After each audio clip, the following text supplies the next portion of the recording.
All right, Shalom. First, I want to give all praises, honor, and glory to Yahweh, Bahashem Yahweh Shai, Bahashem Rachak Wadash. Double honors to the apostles of Great Millstone, and peace and blessings to the elect. Hey, man, there's a whole barrage of news, man. Okay, within the past day or two. Okay, and hey, man, these things are just happening. Okay, things are happening to the point where it's I mean it's hard to even keep up with everything that's going on. Okay, and so there's a couple articles here. One of them I'm gonna go into, but I'll just read the headlines. Okay, of the few of them. Okay, now this was today. It says Kremlin compares U.S. attacks on Iran to fake white powder evidence against Iraq in 2003. The U.S. campaign for a war against Iraq in 2003 serves as a cautionary tale against saber-rattling and finger-pointing amid current tensions in the Persian Gulf, the Kremlin spokesperson has said. Now, you see how Iran has become the big old boogeyman now, right? Okay. So it says, look, UK pins blame on Iran for tanker attacks at Gulf of Oman. All right. Now, on top of that, you had a whole blackout, okay, in Argentina and Uruguay. Also, it affected Brazil, okay. And like it says here, it says never before millions could be without light as Argentina and Uruguay hit by nationwide blackouts.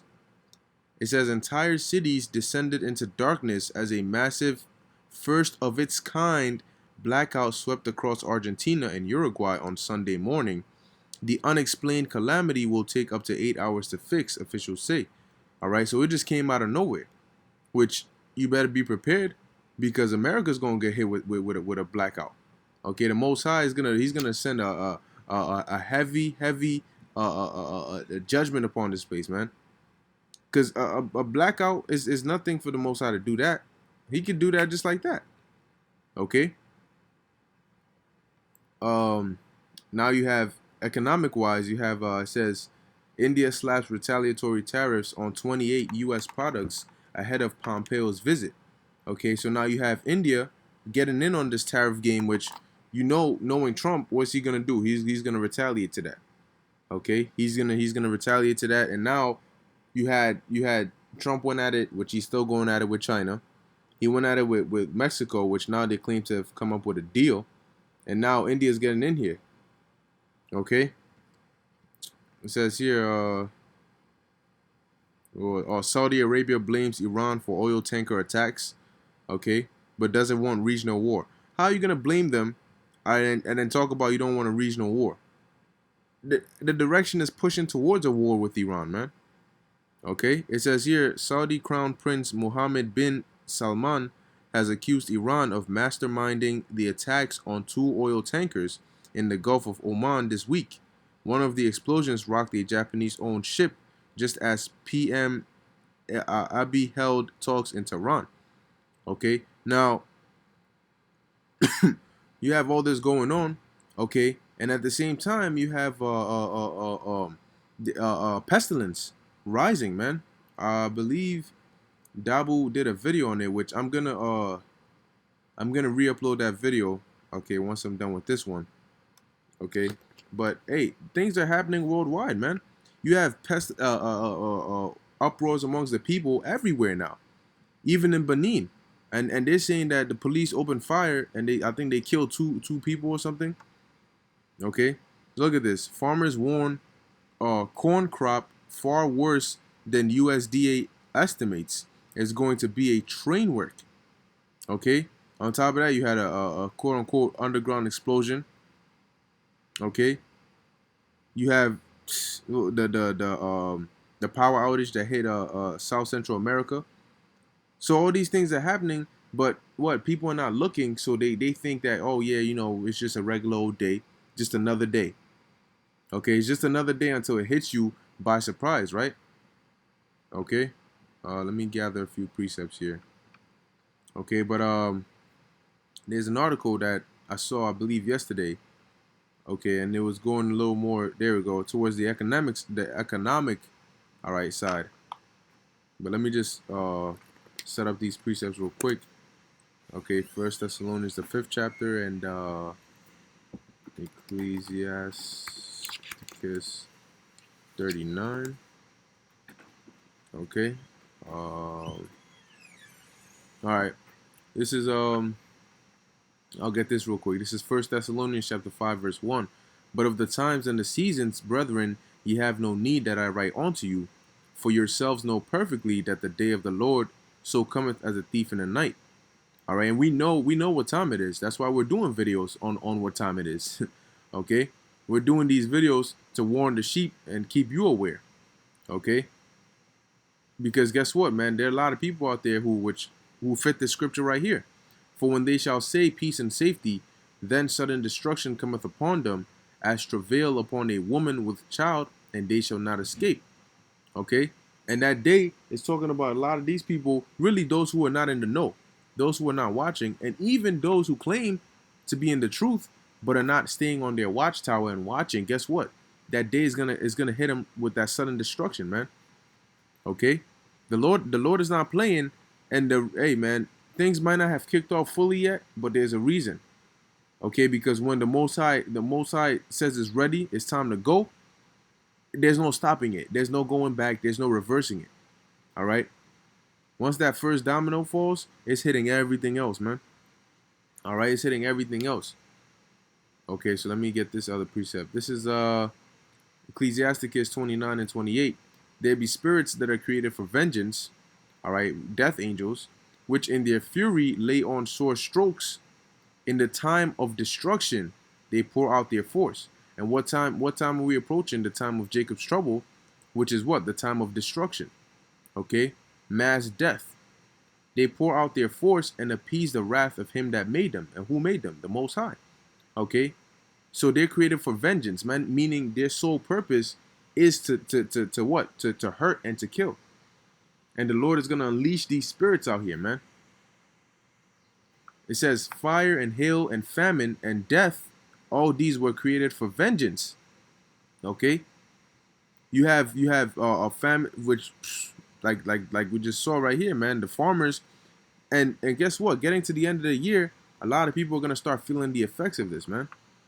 Okay, they're gonna start feeling the effects of this, and on top of that, they're gonna start feeling the effects of the economy. Okay, and that's why I'm gonna go into this article here.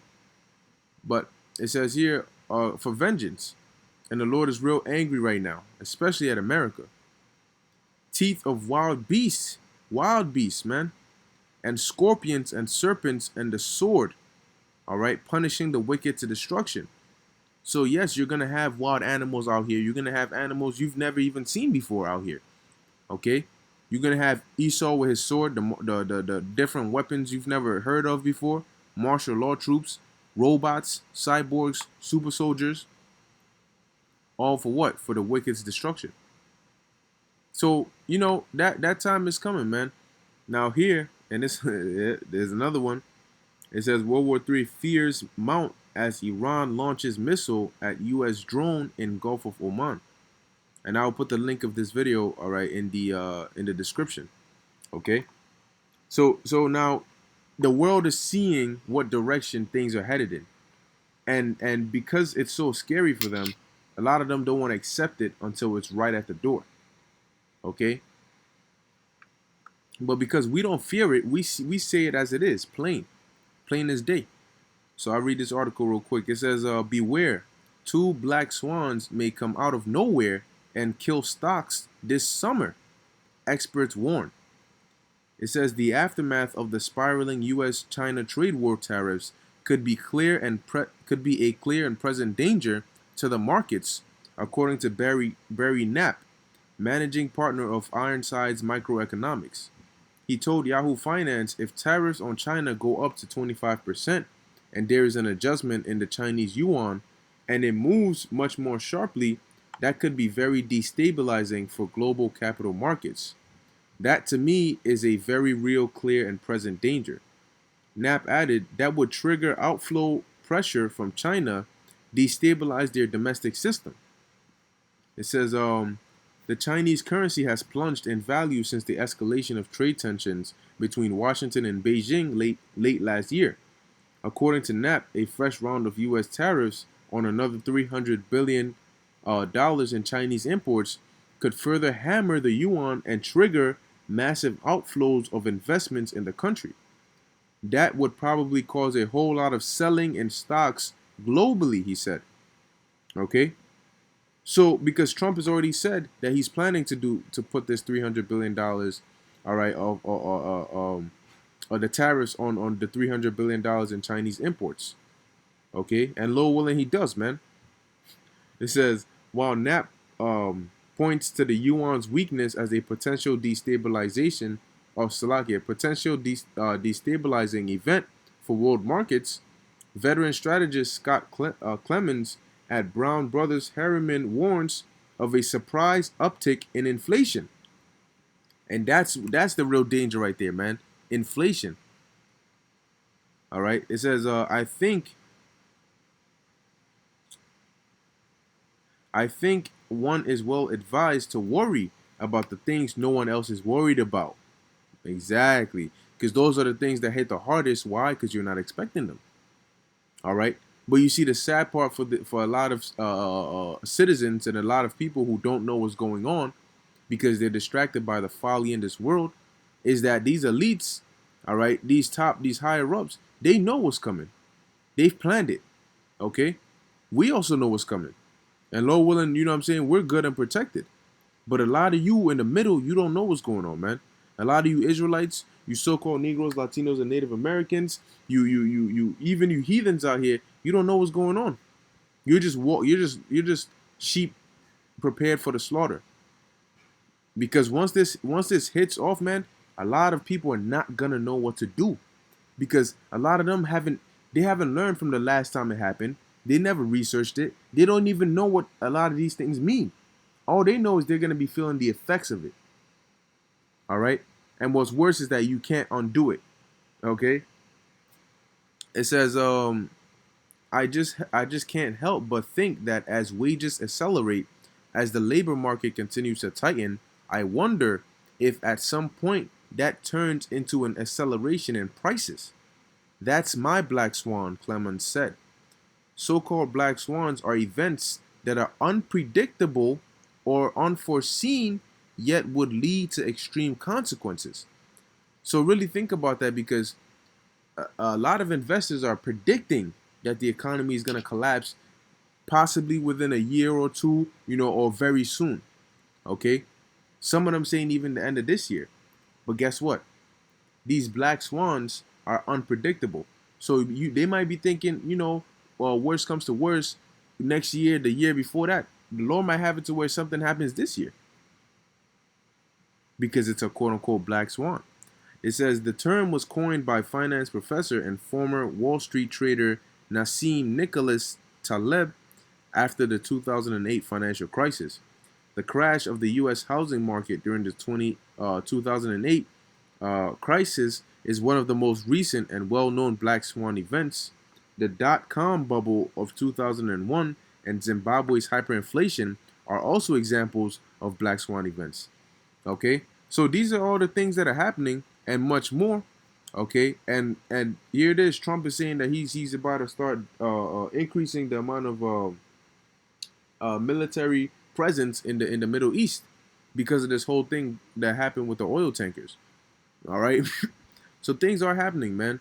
The Lord is definitely working, and we're getting very close to the point where he's about to just, the setup is going to be complete, and he's about to just let it rip. Okay? So, Lord willing, this is edifying to the elect. Matter of fact, let me end it with this. Revelation 7, verse 1. And after these things I saw 4 angels standing on the 4 corners of the earth, holding the 4 winds of the earth, that the wind should not blow on the earth, nor on the sea, nor on any tree. All right, and that wind represents the destruction. Okay, that destruction, which is why Jacob's trouble hasn't popped off yet. All right, because the angels are still holding it back, waiting for the command of the Lord. It says, and I saw another angel ascending from the east, having the seal of the living power, and he cried with a loud voice to the 4 angels to whom it was given to hurt the earth and the sea. You see? Saying, hurt not the earth, neither the sea, nor the trees, till we have sealed the servants of our power in their foreheads, which are what? The elect. Okay, and I heard the number of them which were sealed, and it goes into the 144,000, the 1/3. Okay, but hey, that's it right there, man. And we're very quickly approaching the time where the Lord is gonna tell the angels, hey, let go, man. All right, and all hell is gonna break loose, man. All hell is going to break loose. And these people are not expecting it, man. They are here on street corners, putting out their little summer chairs and blasting loud music, all right, playing cards and all this extra stuff. Okay, the Most High is about to put an end to all that, man. Okay, so be prepared, all right, because there's gonna be some real scary stuff happening. But Lord willing, this is edifying to the elect. I want to give all praises, honor, and glory to Yahweh, Bahashem Yahweh Shai, and Shalom.